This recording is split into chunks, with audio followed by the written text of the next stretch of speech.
日本核污水还没排完呢，英国核电站就出问题了。更可气的是，还把锅甩给了中国。事情是这样的，这几天英国一个塞拉菲尔德核废料处理厂发生了泄漏事故，国际原子能机构放射性检测一看，好家伙啊，周围整整一大片都是紧急提示的红色区域。这可把周边的爱尔兰、挪威等好邻居给吓了一大跳。然后他们出于人道主义，就小小的关心了一下，结果发现这种事儿已经发生了很久，而且英国政府一直在隐瞒核泄漏的事儿。这可让他们傻了眼，于是马上就发出了外交指令，要求他们立即处理这件事儿，免得核污染把他们给霍霍了。至今这件事还在英国那边闹着呢。原本英国距离我们这么远，和咱们是没什么关系的，结果这家伙是真坏啊！为了甩锅就编造各种理由，还把锅甩到了中国头上。这又是咋回事呢？原来在披露核泄漏问题的前几天，《卫报》专门发表了一篇文章，声称与中俄两国有着密切关系的网络组织入侵了塞拉菲尔德核设施，甚至有可能已经获得了塞拉菲尔德最高层的机密资料。他们还在文章里暗搓搓地表示，为了国家安全，英国已经断绝与中管核集团在英国塞兹维尔 C 核电项目的合作，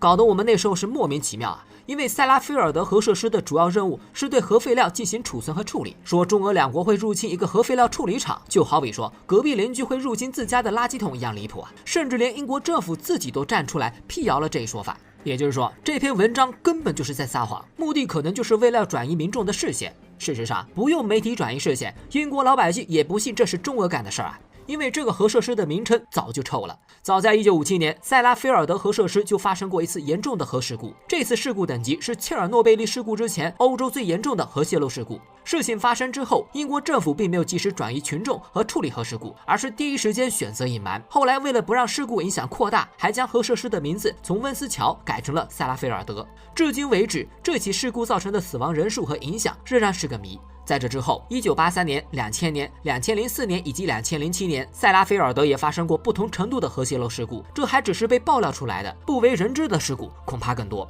可以说这就是一个随时可能引爆的核炸弹。因此，塞拉菲尔德也被英国人称为最危险的核设施。这起核事故，英国同样隐瞒了4年。早在2019年，塞拉菲尔德核设施就向英国核监管办公室报告过，当时他们明确说了，核废料存储设施的混凝土和沥青表皮上布满了裂缝，导致核废水出现了泄漏，每天泄漏的核污水高达2.3到2.5吨，年泄漏量超过900吨。因为事故太大了，英国政府第一时间竟然不是疏散人群，而是选择了隐瞒。他们不仅删除了环境辐射医学问题委员会公开的会议记录中因泄漏而流失到地面的放射性物质的程度这一项的数据，还隐瞒了大部分的核设施事故。如果有人提出疑问，他们则就像上面提到的那样，先转移话题，然后拖着慢慢淡化影响，直到国际原子能机构检测到英格兰岛西海岸的放射性，这才被爆了出来。可惜整整4年的宝贵时间就被浪费了。如今，它已经不仅仅影响到了英国，就连周边的欧洲国家都在瑟瑟发抖，随时可能被猪队友给祸害了，而且还是无法挽回的那种。